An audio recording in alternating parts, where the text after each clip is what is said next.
where I used to live for years, I've always tinkered with things and sort of a home handyman sort of thing. And yeah, I just wanted something decent size like this and that I could sort of get everything in and move it around and store everything away, get everything out of the weather.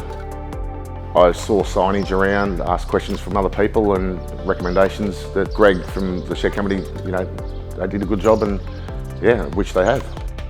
Shed was done first. It was done probably 18 months prior to the other unit getting done. The dimensions of the sheds are 16 metres by 12 metres. It's 4 metres high to what we call the eave, so that allows us to have 3.5 metre door. One of the main things in design was the 12 metres, because Marty's got a caravan that's 10 metres long, so times he backs that in and comes in a metre from the door and a metre from the back to get round. That was why we went with the width, and the 16 metres were for other cars, workshop and all Marty's toys, custom made to suit what Marty was chasing, and to work, within a budget obviously as well.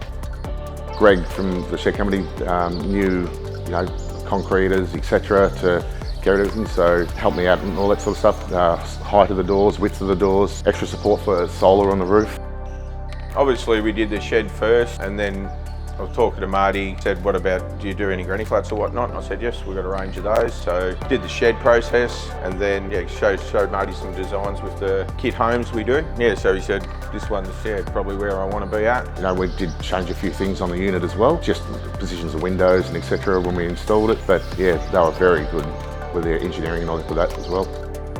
Inside the unit's been basically fitted out like a normal house. Kitchen sinks and bathrooms and vanities, etc. Now that you'll walk in there and you'll see that it's like walking into a normal house. Greg from the Shed Company was easy to get along with, and the plans and the ideas and everything like that. And if there's something that sort of won't work, they'll say, they'll recommend a different way of going about it.